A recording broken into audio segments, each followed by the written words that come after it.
Hi children, welcome back to the lesson water. Here in the previous session we learned what is water and what are the uses of water, where do we use water, we discussed. Right? Now in this session we are going to learn from where do we get this water. Actually water resource is present on the earth, but from where we are getting this water resource. Right? We know that the water which we are use can be obtained from the sources river such as river, lakes and ponds. Right? So these are the water resources, fresh water resources that we are using in our regular life. Right? So here our doubt is that how do these lakes and rivers they get the water, from where do they get the water? Right? Here we get the rainfall. The main source is rainfall. So other than rainfall, if we ask that where does the water come from, till the rivers and lakes and ponds, right? Here we have a nice answer for this. Actually, what you call, the water that is available to us can be get by the two ways. We can get by two ways. That is, one from the glaciers, one from the, what you call, glaciers. Do you know what is glacier? Glacier is the, sorry, glaciers are nothing but they are snow that is present in the ice form, sorry, that is present in the polar region, or otherwise whatever the snow that is present on the polar regions, it is called glacier. So here glacier, and as well as second one is the rainfall.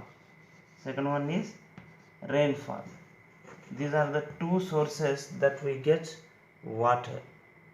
Okay, on the earth the water is available because of two things, that is glaciers and rainfall. Okay, here glaciers and rainfall, they contain fresh water. Remember, they contain fresh water. Actually, when glacier, the snow form, this glacier is the main source of river water. Actually, it is in pure form, very pure form. But whenever the glacier melts, after melting of glacier, what happens? The water flows. When the running water, it is flowing in the streams, in the canals, or otherwise in its way. Then it mixes with the impurities. Because of these impurities, the water become dirt, or otherwise glaciers they have very fresh water. Glaciers they have very fresh water, whereas while they are flowing they may mix with other materials and they become dirt, or otherwise glaciers they have very fresh water. Okay, so glaciers are the main sources for the rivers, whereas the pond and lakes, these ponds and lakes, they get water from the rainfall. Here glaciers are very fresh water, but while flowing they take in some contaminants, nothing but pollutants and some waste materials that we are throwing, that we are polluting. Those pollutants they enter into the water, and water may become dirt, or otherwise this glacier water, river water, is very pure. And as well as rainwater is very pure than the glacier water.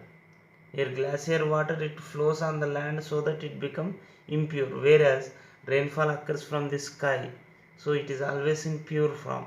Rainwater is the pure form that you are getting into the ponds and lakes. Even some rivers also receive the water from the ponds and lakes. So here the main water sources are two types, they are glaciers and rainwater.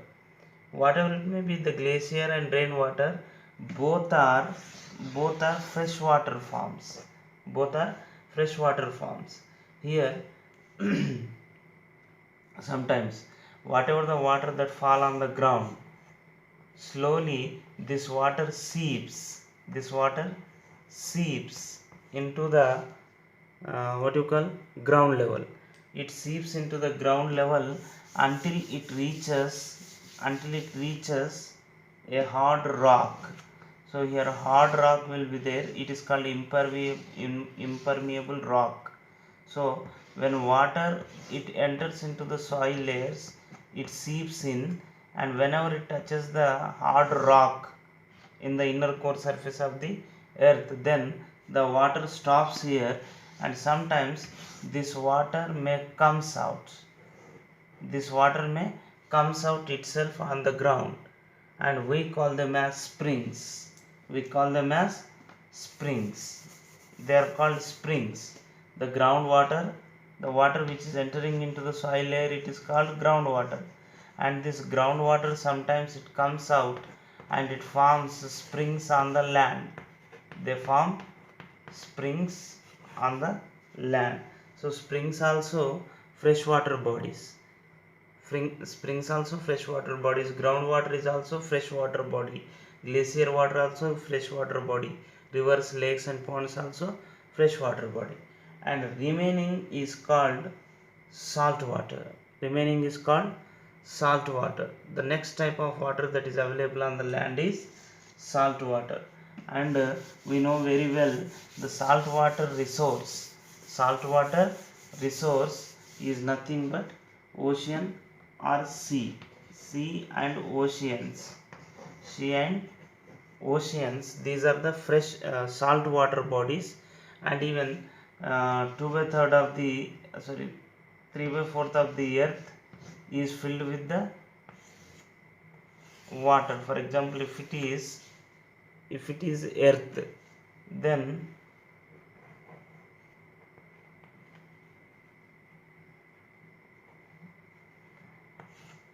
this is land that is present on the earth, and remaining place is filled with water.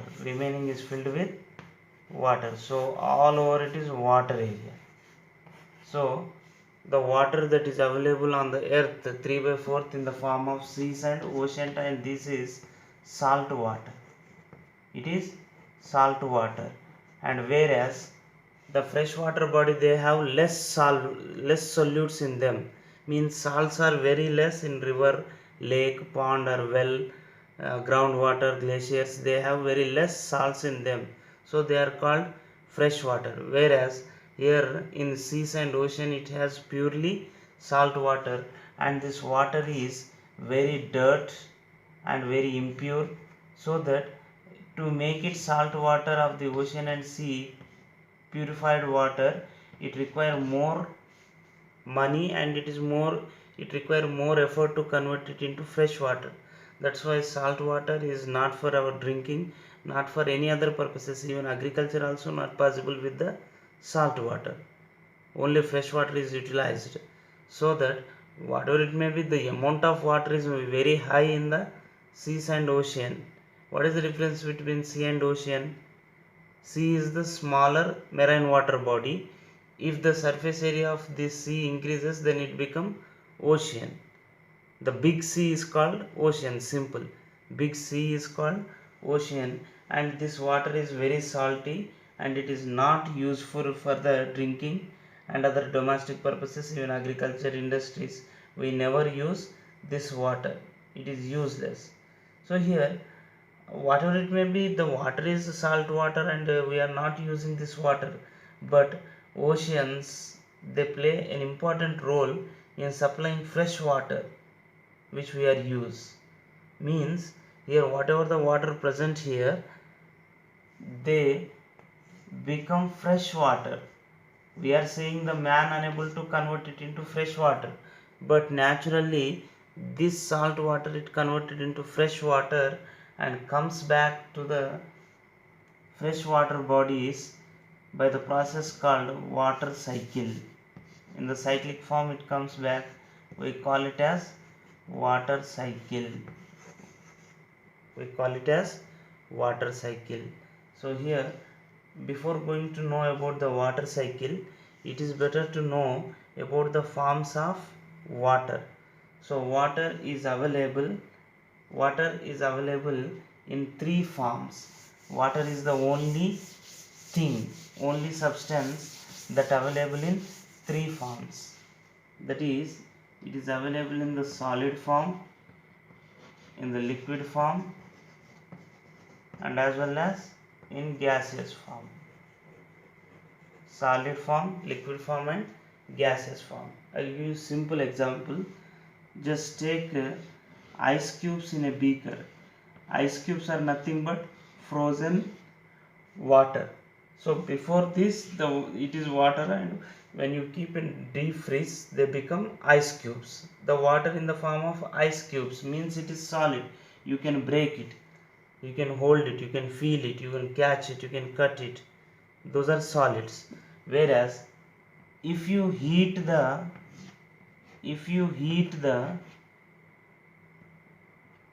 ice cubes, then they get melted and they become water. We can feel, we can touch, but we cannot cut the water. So it is liquid form. It is water. Even in the ice it is water, even in the water it is water. And if you heat some more, then the water starts evaporating. So water vapor that is moving upside in the form of gas, it is also water. We call it as moisture or water vapor. So water vapor or moisture, it evaporates when you heat it. Now the liquid water converted into gas.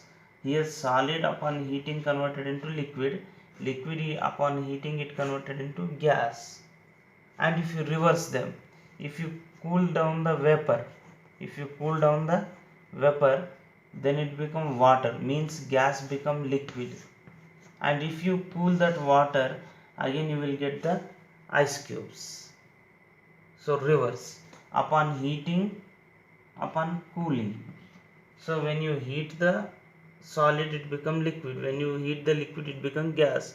When you cool the gas, it become liquid. When you cool the liquid, it become ice. So remember this form. And in further topic, that is water cycle. In water cycle we are going to learn how this conversion takes place naturally. Here you boil the water and you cool down the water, whereas naturally the phenomenon occurs in the nature, and we'll see how do it occurs. But remember one thing, water is the only thing that available in the three forms: solid, liquid, gaseous. In the solid form we call it as ice or snow, in the liquid form we call it as water, in gaseous form it is called as vapor or moisture. You just keep these things in your mind, and we'll go further in next session, right? So I hope you understood what is water, from where do we are getting water, and what is fresh water, what is marine water, and what are the three forms of water: solid form, liquid form, and gaseous form, right? I hope you understood the class, and we continue in the next class.